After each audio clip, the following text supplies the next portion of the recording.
Hi, everyone, and welcome to Fired Up, the Art Alliance for Contemporary Glass Education Series.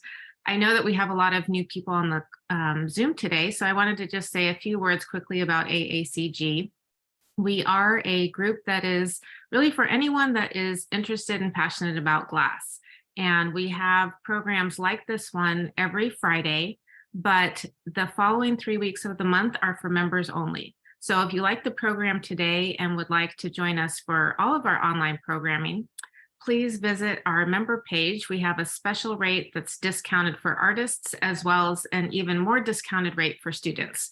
So I hope that you will join AACG and take advantage of everything that we have to offer. All right, so moving on to our guest today, which I'm so excited about, Silvia Levenson.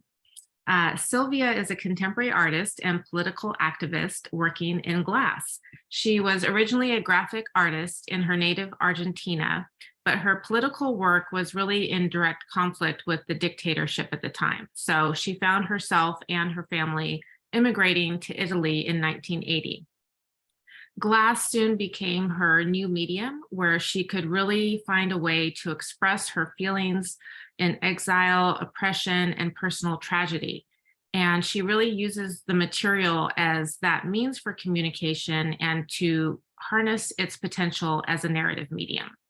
Her work is in numerous museum collections, including the Corning Museum of Glass, the New Mexico Museum of Art, the Ringling Museum in St. Petersburg. I just saw her work there.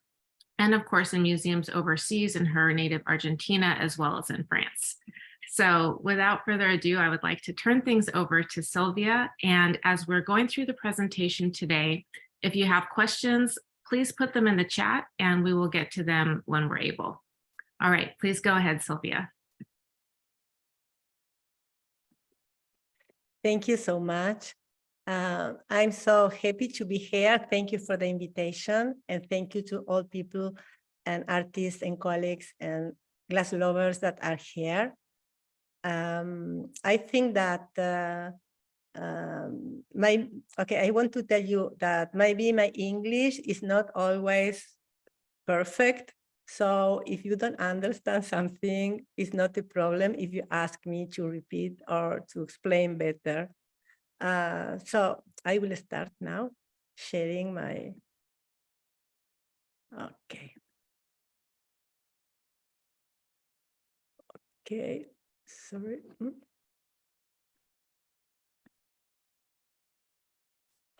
Okay, it's fine? Yes.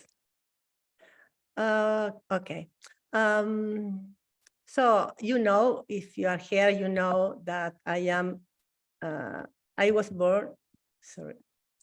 born in Argentina, and it was something that changed my life and the life of a lot of Argentinians.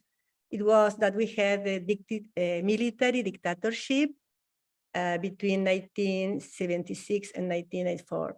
So that means that 30,000 people disappeared during those years. And so I am here, I am there with my family. It looks strange, but I was married at 16 years old and I became mother at 19 years old. So I don't know why I wanted to make everything faster. And so there is the photo, my daughter, Natalia Saurin, she was born during the dictatorship. And so we had problems in those years in 1978, where a group of militaries were looking for us in the house of my mother and father-in-law. And we stayed 2 years in Argentina thinking that the stuff will change. But at the end, we decided to emigrate to Italy. And so in 1980, I was in Italy, and that is part of my life. So the idea, it was that we wanted to stay for a while until the dictatorship will finish, and after we wanted to come back to Argentina. But at the end, we fall in love with Italy, where I'm living now. I live in the Lago Maggiore area that is in the north of Italy, and here I am. So why glass? In 1987, I visited New York as a tourist. And for some reason, I entered, I think, in the Craft Museum in New York City, and I saw the show of Bert Kilbanian. Speaking with him, he didn't remember exactly which show was, but it was something that changed, blew my mind. I didn't know that with glass, it was possible to make art. Until this moment, I was not so interested in glass because I knew that glass was used for making objects and design, and I liked that. But when I saw the work of Bertil, I understood that it was a fantastic material for making art. So I came back to Italy, but in this moment, it was so difficult. No one was making kiln casting. And so finally, I discovered that it was the Museum of Sars Poterie that was 2 hours from Paris to the north. And I had my first workshop as a student with Antoine Leperlier in 1990. And he opened my mind and my heart. And after I made another workshop with Vincent Van Ginek, and this is how I started making glass and how those artists were so important in my life because I learned from them. And so I opened my own studio in 1990, and I started working and showing my work in 1994. In those years in Italy, people thought that I was the one who created the kiln forming or kiln casting because no one was making that. And I had to explain that it was a technique used for a lot of artists, and especially in the past. So my first works were connected to the idea of the travel because one part of my family from my father line, they came from Russia. They came from Russia in 1905. And so I was thinking to a circular travel and how I didn't know where my kids will go. So I liked the idea of speak about the circular travel. And also I decided that I always wanted to speak about something that I knew, something that I was so connected, and also how I was able to see the world. I received the Raku Commission in 2004. And for me, it was very important, even if I didn't understand that the Corning Museum of Glass was a very important museum. I didn't know that. I was completely out of the glass community. And so in the beginning, I didn't understand until I went for receiving the commission, and they asked me to make a conference. And I remember that I didn't prepare anything because I thought that it was a glass museum and in a small glass museum. And so I learned a lot in those years. And but also in my work, I think that I can live in this world because I'm making my work. And so I explore what I see around me. For example, I start in 1999 to work. I start with the Cinderella's shoe. And in those shoes, I put a nail that for me represented the impossibility of the Cinderella's dream. That means that someone can take care of us as women, as for the social promotion and economically. And after I started making a lot of shoes and everything that we use for modify our aspect. I was living in Milan, where fashion is very, very important. And so also I was exploring this idea of that sometimes we have to, the incommodity of trying to be always following and what the society is telling us. So I was making a lot of handbags. And I remember that in those years, it was some crimes in the fashion community, and all people were so surprised because all people were so elegant and and educated. In any case, there were a lot of crimes, so I was making those pieces. And also the idea of the dress as an armor, a protection.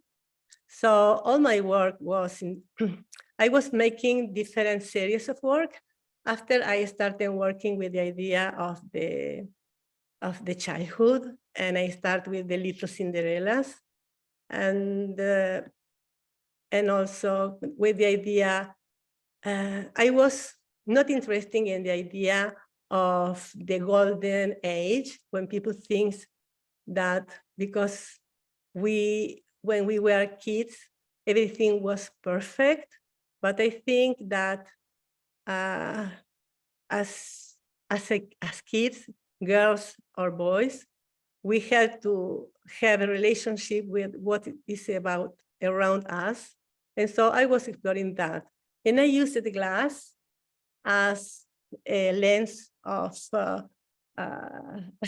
because what I think that I decide to work at least at the 70% in glass in my work is because I think that we use glass for isolated us in our houses, for protect us, and with windows and doors. We trust in glass because we use glass, we put glass in our mouth, but we know also that glass can break and hurt us. So this ambiguity of the material for me is very important. So I was making some works connected with the childhood.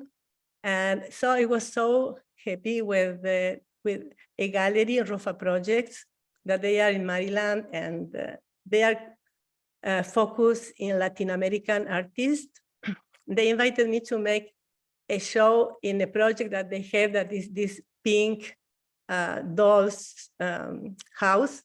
And I was so happy because it was the idea all my life. When I was a little child, I wanted to have a big doll house. So I made my show there, and it was about to see always the childhood and these dreams-like period of our life, like something that is not black and white, but it were moments where even now, when you see the kids, the little girls or boys, they are exploring. And I think I am the same person with more experience, that not so different that when I was a little child. So I think that after society try that always kids have to be smiling and everything is okay. But so I started making these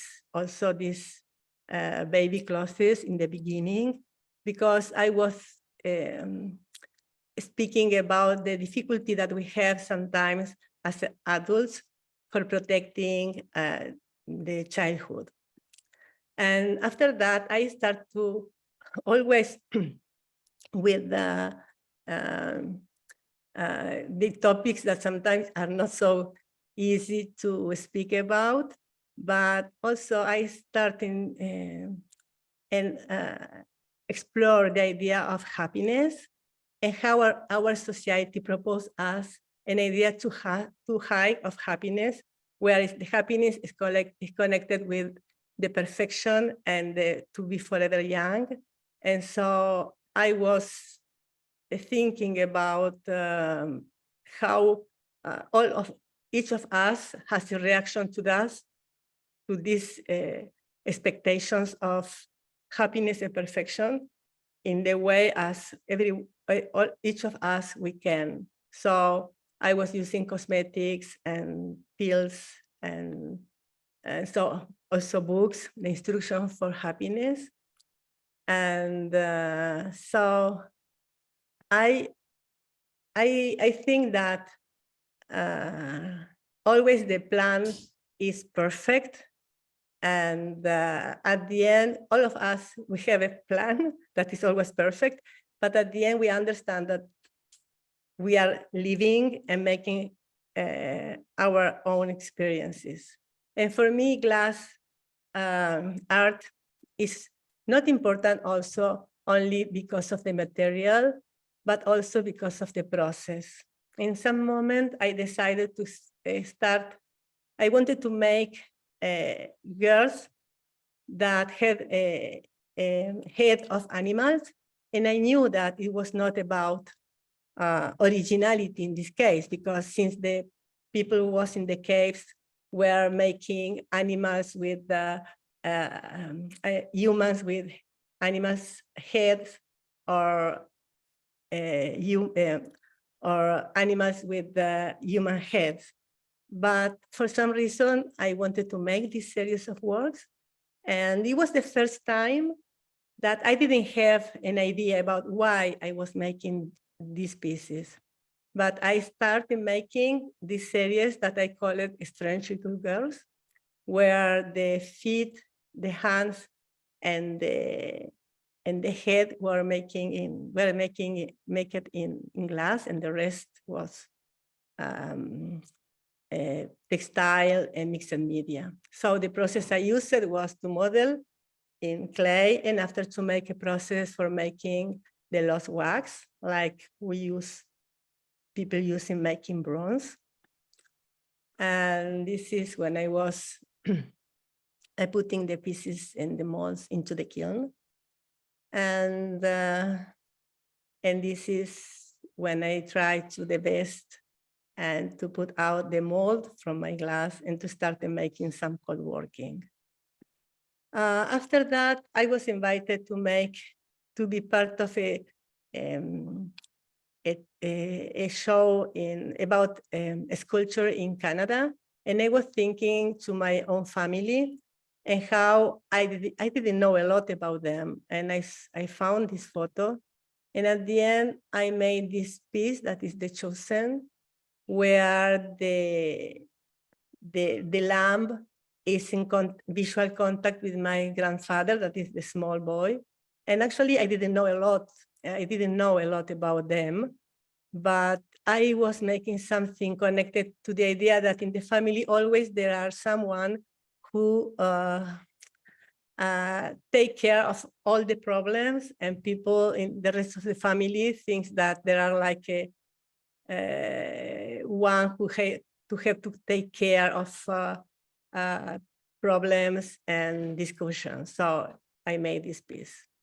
And after I started making other strange little girls, and all of them has a different idea, because, for example, in this case with the crow, it depends in, there are a lot of civilizations where this animal is considered very positive because it's a cleaner.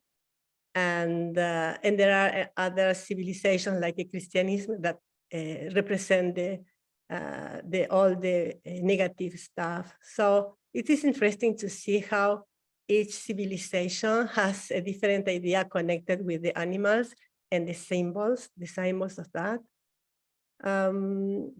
So I was also, there are some pieces that are strange. For example, the deer, the white deer. I knew that it was like a mythological, because there are not a lot of white deers. Now this piece is in the collection of Lanny McGregor in Scotland, and is part of a Celtic history, where they say that when a white deer is in the place, that is very good, because that will have good chance for the future. So for me, so powerful that this piece is now in this place. And the other piece, the wolf, it was also a woman came to my home during the lockdown. She's a poet, is very famous in Italy, but I didn't know her as a person. And she asked me, and she said, "Oh, where do you have a small strange little girls with the wolf face?" And I thought, now it's in the kiln, because I was making this piece in this moment. And she was making a lot of, she was writing about that. And so finally this piece is in her house, but I was so surprised of all of that. And this is the last strange little girl, that is the Callisto. And Callisto is part of a myth, and that she was a nymph following Diana. And so at the end, she made sex with Zeus, with the god, and thinking, but Zeus pretended that he was Diana because he was transforming. Finally, Callisto was pregnant. And when the wife of Zeus knew that, she transformed this nymph, this girl, a young girl, in a bear. And finally, she was part of the constellation of the bear. So there are a lot of histories that are so not so different for years and years. So in 2005, I had a residency in Corning, and I made this series of work that is, I See You Are a Bit Nervous. And I remember that in those years, I had a friend of mine. She is a painter. She's very strong, but she had a relationship with her partner was so difficult. It was terrible. So finally, I remember when I came back from Argentina for a travel, she was in the hospital because he made violence against her. So I was following her. We went together to the doctor. We went together to the lawyer. But at the end, she said, you know, I cannot deal with that, but I think that everything is fine. And for me, I had the feeling that she was painting everything with pink, that she was pretending that everything was fine, but it was not fine. But it was what she was able to make. So that it was a history that touched me a lot. And so I started making, to use the pink, like in this sense, in the sense that sometimes we pretend that everything is fine and it's not fine. And in the first project I was making, in the bowl, I put the hand grenades instead of the fruits. That become like a symbol, because the hand grenade is not exploded, so it's about danger. And so I made this show in Bullseye that was I See You Are a Bit Nervous, and the catalog received the prize because it was fantastic. But after, yes, I made a video with my daughter. My daughter is a visual artist. That is, something is wrong. And also for some years, I was focusing in this idea of how the violence, I mean, even now we speak a lot about this topic in all the world, but the numbers doesn't change. So there is something that is in our society that is something that is not connected only to women, but is a problem with our society. And so I started making cakes like this. And yeah, I was, at a certain moment, I was really, really worried about that, because every year, 50,000 women in the world are killed by someone that they knew or had a relationship in the family. And so I wanted to make a big cake.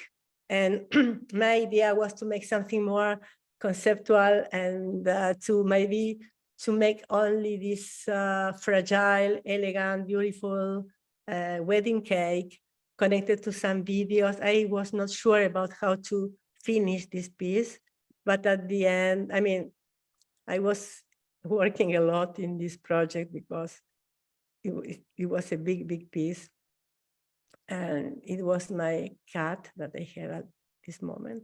And so, but at the end, I put the hand grenade on top of it. So because I came from Argentina, and sometimes I need to say everything I mean, to be explicit about my work. So this is, I made those pieces that are 13 lives of love, because it's the dimension of these hand grenades, and become something more, is something very connected to my work, like a symbol. And so I received in 2016 a prize, Glass in Venice, that is really, it was an honor for me, because usually is a prize destined to artists blowing glass. And I was a woman from Argentina, and making kiln forming. Everything was wrong with me. And so at the end, they they asked me a piece for showing in this palazzo in Venice, where it was all these thinkers and writers, important writers and thinkers in the history. And of course, there were only men. For this reason, I was so happy to put my hand grenade with Amor in there. And because this piece, the hand grenade became like iconic in my work, I was making this T-shirt that we was speaking before, because Northlands Creative asked me if they can use my hand grenade for making T-shirts, selling that, in supporting an association in Scotland that works with the women that suffered violence. And of course, I was happy to do that. And the same was with Bullseye and Neil and Elle from Scotland, from Shetland Island. And we made these pieces, knitted pieces for supporting scholarship for people, for Berlin Glass, for people arriving from another countries. And one day during the lockdown, that now looks so far away, but I made a mask with the hand grenade, because in this moment, at least in Europe, it was a lot of people who was living in small houses. For some women, means to live with the enemy in a small space. So the violence against women increases. So at the end, an association asked me to make this mask. We sold that, and we were able to support the women for making workshops, for having a new opportunity, new professions, and being able to support themselves. So at the end, I am always surprised how sometimes I started making some works without to know exactly where I'm going, but at the end, sometimes I can have an impact on the rest of the people. I have to say that I don't think that art can change the world, but for sure can change us, and can change the way as we can see what is around us. It's the same with the immigrants. You know, I am an immigrant, and so when I remember that in 2000 in Italy, a lot of people came from Albany, and a lot of kids they died in the travel. And so I was making these installations with the glass ores. And so in 2015, I was invited by Berlin Glass to have a residency. And for me, it was a big experience, because I wanted to experiment to blow glass in my molds that I use for making casting. So I used flotis that we made the molds from them.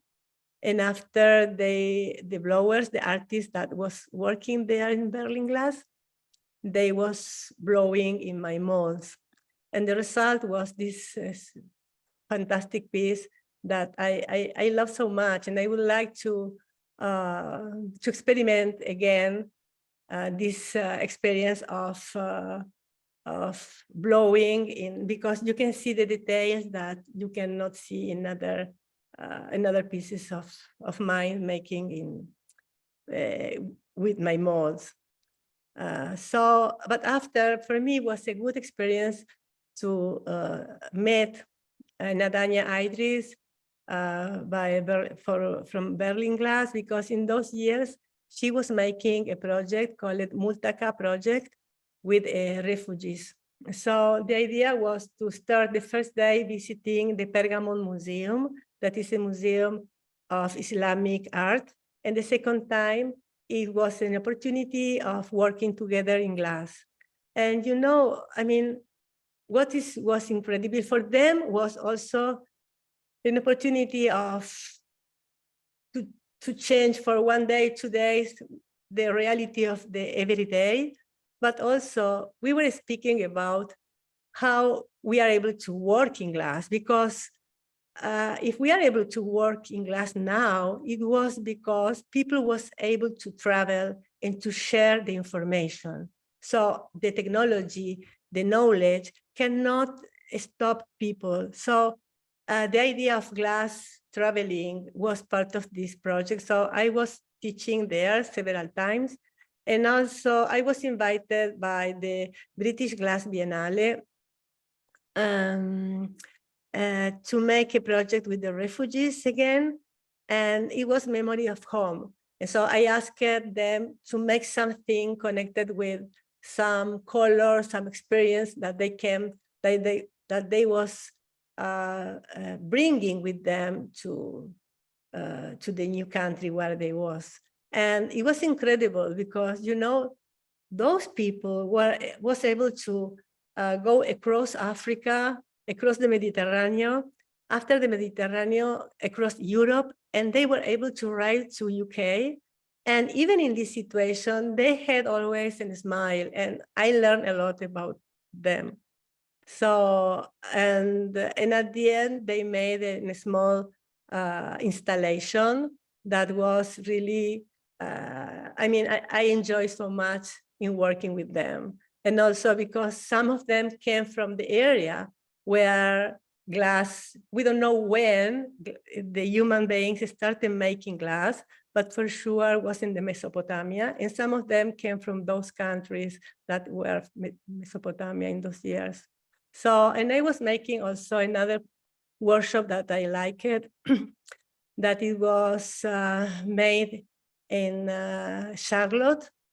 And it was about, it was organized by Craft and Trade and Mint Museum. It was with made with the school, and it was about inclusion. So this is not glass, this is tiles, ceramic tiles. But I was working with them with this topic, making screen printing, decals, and paintings together. And I was so surprised about the result of that. I like to work with other people and students. And another project that for me was very important was Missing Identity, that started in 2014 and finished in 2018 in Santo Domingo. And it is connected with what happened in Argentina in the years of the dictatorship that I told you before.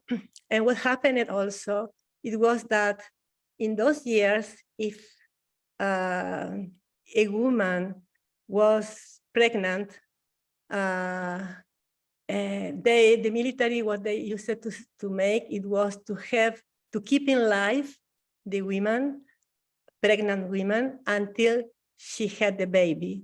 After they killed the mother and gave the baby in illegal adoption. It was really awful. So, but the grandmothers of Plaza de Mayo, they discovered that they were looking for their kids, but also they knew that, for example, some girls were pregnant, or they knew also that someone were able to have the baby. So they made a list of those missing kids, and it was 500. So they become like detectives, and finally they were able to keep back the identity to now 130 people, and that now they are adults for sure. But it was also a fantastic experience for me to know those women, because sometimes as an artist, sometimes I can be a little depressed if something is not going as I want. But to meet those people, those women, that their life was really, really difficult. And in any case, they always has a smile, and they always looking for helping other people. So for me, being part of this project was very important, because also they wanted to be to spread this this opportunity that for connecting people that was looking for their own identity. So it was not only to show my work, but also to be part of this campaign that I like. And so after this show, after Buenos Aires, arrived to the University Museum, where the Art Alliance of Contemporary Glass helped us in that. And so I made, in this moment, the babies, or the adults now that recovered their own identity, were 118, and I made 118 baby clothes. And after this show, went to Paris and the Holocaust Museum in Riga. And all these shows, in all this location, my work was different, because it was installed in a different way. And it was in the Museo del Vetro di Murano, that always I remember that when I showed, when this show opened, that a lot of people were so surprised that I was making the pieces for myself, because the tradition in Italy is that artists used to ask someone to make it, but there is nothing wrong with that. But for them, for the most part of people in Venice, was strange that I was able to make my own work. And so after this, this show went also to Portland, Oregon, and you see, I mean, in all the places looks in a different way, and that make it very interesting to me. And and now this is because at the end, the Alexander Tussek Foundation from Munich in Germany, they bought the installation, the installation of the recovered identity, that it was the baby clothes. And in the last years, every year when a woman or a boy recover their own identity in Argentina, I used it to make a new baby clothes and to send to them. Even if they didn't pay me, I didn't ask them anything. But because in Argentina, when someone recover their own identity, it's like a big party. All people is so excited about that. And so for me, the idea of following with this process of connected to the memory and to the justice was very important. And now this show in Munich will be until the end of November, and it's a show where there are 2 other artists, photographers, and I'm so happy of that, of course. So that are the last pieces that I'm making, that I made in the last years. And okay, I am always connected to how can be the daily life sometimes. This is how long is forever, sometimes only 1 second. And also I wanted to make something by using objects that we use every day. The mocha coffee, in Italy we use every day. And because we are so related, I mean, sometimes we have the feeling that high art is so far away of our daily life, but it's so connected. And so I wanted to explore this part. Sylvia, And if I could just jump in for a minute because we've had a few questions come in. And one thing we're curious about is you do a lot of large scale installation work with the shows that you do. And with those institutions, do you have a chance to speak and open up a dialogue with the community, or what is your interaction on a personal level when you do shows like that? okay, it depends. Usually, always I am invited to have a conference, or I produce some videos also where people can understand a little bit more. And recently, I started making short workshops connected to some topics. For example, the violence against women, making ceramic plates with with some sentences that we decide together. Or also, I was making during the lockdown. I asked people online by using Instagram I wanted to make an installation connected to the violence against women, saying, I asked to the women to send me a portrait, and I was, even the people that I never met in my life.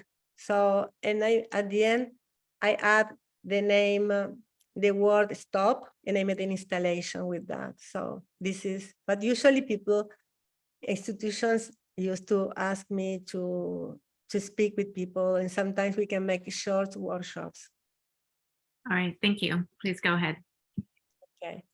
So also, I came from Argentina, but I developed all my work out from South America. But in any case, I have my family. I have my beloved sister, Bibi, that she's living in Argentina. So I used to come back every year to Argentina. And in those years, I was teaching there. And now there is a big community, not only in Argentina, not because I was teaching, but there is a big community in South America. So this is a photo of the first conference of women making glass in science and in art. And this is also the first glass biennale in Iberoamerica. Iberoamerica, that means that is Spain and South America, Central and South America. And it was in Costa Rica and 2022, and it will be the next year in Mexico City. And that is very interesting because maybe if you are in America and North America, you don't know what is happening with the glass community all over the world. And what is happening now in South America and Latin America is very, very important, even if for the most part, they feel that they don't have enough informations in Spanish. I mean, there are a lot of situations where I would like to help in some way for improving and help this glass community so fantastic. So, and last year, that it was the year of glass, I was involved in a lot of activities with the glass community in South America. Okay, I love teaching. Teaching is part of my practice as an artist. So I was teaching in Japan, in China, in United States, in several times in Pilchuck, in Corning, and but it's not. I mean, of course, the artist that used to teach knows that we are not speaking about to earn a lot of money, but it's more about experience. When I was in contact for the first time with the glass community, it was in Bullseye. I had a residency in 1995, I think. And I remember that my first experience with the glass community was in America.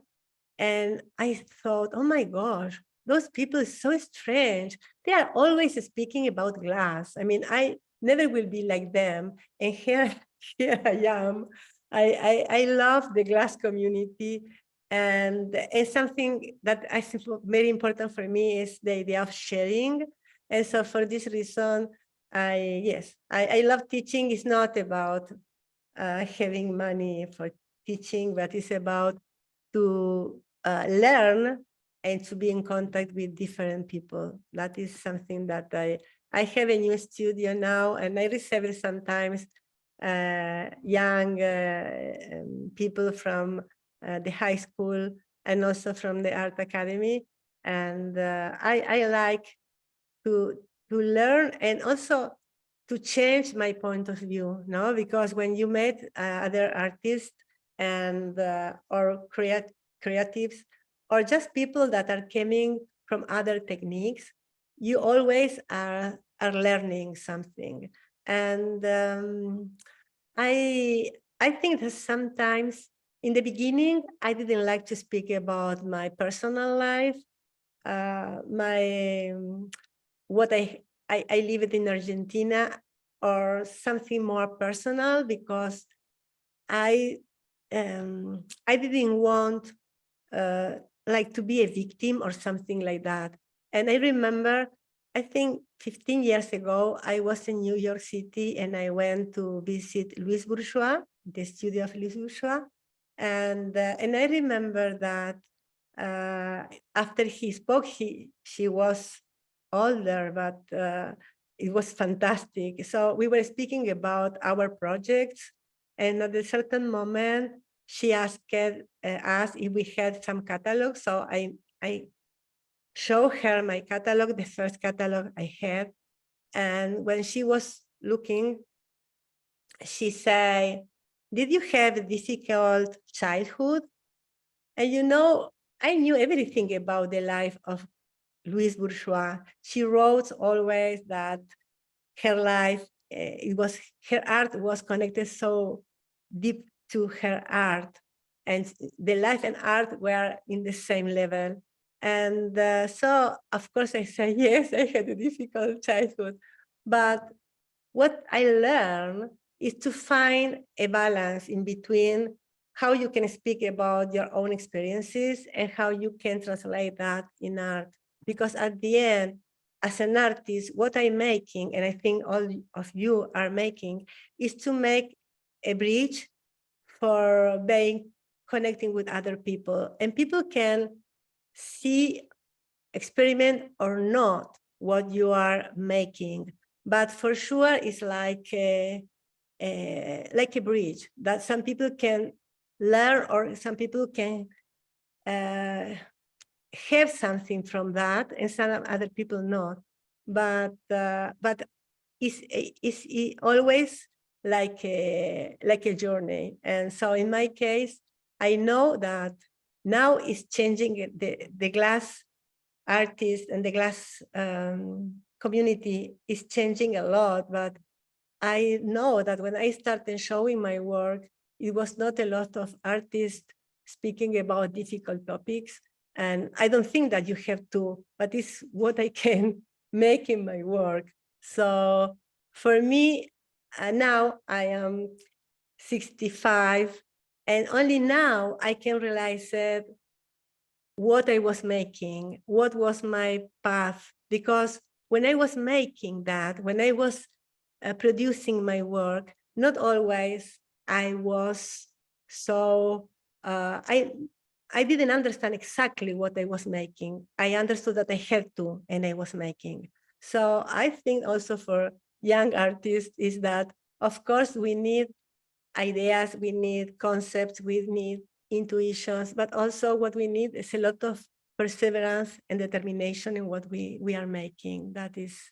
It is fantastic that we can make it and we can be part of this fantastic community. So this is the court from my house, and this is the lake where I'm living. And for sure, I am a little isolated in my home. And for this reason, I love also to travel and to share with the other people and artists my vision or my life. So this is what I wanted to speak about. And yeah, so this is, I am working with the two galleries now. That is ROFA Projects, that is this gallery in Maryland, focused in artists from South America, and Punto Sularte, that is a gallery from Italy. And this is, so I think that I finished. So this. Thank you. Thank you so much, Sylvia. That was such a wonderful presentation, and just learned so much about you and your work. We had a couple questions come in, and also a reminder to everyone else that they can put questions in the chat. One question, someone was asking about a specific piece, and I don't know if you remember this one. Early in the presentation, there was a piece called Eyewitness, and they were wondering if you could share a little bit more about what that piece was about. Which piece? They said it was called Eyewitness. I didn't see it myself, but that was the question that came in.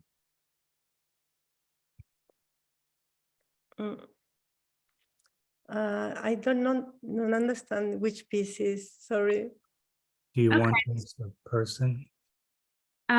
It was from Fred Gertman, and I guess it was an early piece of yours in 2003, but we can come back to that at the end of the presentation. Someone else was wondering, with so many difficulties in the world, how do you decide which topics you'd like to take on? Yeah, this is interesting. Now, for example, now I didn't include the works that I'm making now, that is more in experimentation, that is connected to nature, and it's connected to nature and how in the past we had the feeling that plants and flowers were like ornaments, and now we understood that the plants can live very well without humans, but we cannot live without them. And so now there are a lot of extinguishing plants, and now we are more focused in that. So my next work will be connected with plants and human beings. But I don't know. I mean, I don't know what is it is my idea, because I was reading a book from a philosopher called Stefano Mancuso from Italy, that he speaks about the connections between plants, and I was, yes, so fascinated by that. Okay, and do you have any projects coming up in the future that you'd like to share with us? Yeah. I now I have new shows, and next I have shows, but the new work will be, I will start in making a sculpture with the baby made in glass with plants, and always this connection with with what is happening now. I mean, a lot of artists are working with these topics, because we thought that all the life in the future always was it was progressive and everything will be fantastic, and now we understood that it was not like that, and the next generations will have a very difficult life. But in this case, I am looking to make something more poetical. But this is always I start saying, okay, now, because for me, working with topics that are difficult is always difficult also for me. I'm suffering. I mean, I'm not. And so all the time I say, okay, next time I will make something more poetical and blah, blah. But at the end, I came back and making these difficult topics. But I think that now yes, I am making, by using different techniques, the technique of casting, but also the technique of transferring images that I'm using recently. that is like a photo transfer from by using the light. And I like the idea of fixing images with the light. And I learned that from Argentina, so I'm happy to use that too. We also have a question about, there's a glass conference in Mexico that's going to be in 2024. Do you know the exact dates of that conference? Yeah, I think that is September 14, September 20, more or less. It's in September. And you know, it's in Mexico also there is a very there is a big glass community too, and it is incredible how they felt in some way discriminated for the rest of the glass community. That I know that is not like that, but the economical situation and how difficult it is to make glass. I mean, making glass is expensive and difficult in all over the world. Yeah. But in South America can be more difficult. So they felt like if for some reason they were not discriminated at all, but it's that they don't have the same opportunity that other people can have. And so now they are trying to exchange and growing up this community. That is good. All right. Well, thank you so much for being with us and for doing such an amazing talk today. Just a reminder to everyone that is on the Zoom, again, you can visit aacgglass.org if you'd like to join AACG and have access to all of our other programming that we offer to members only. Silvia, you can find her on Facebook and Instagram if you'd like, and or go to her website to keep up to date on upcoming classes. And I will just go ahead and stop the recording now. And if whoever would like to stay on and say hello or talk to Silvia can do so.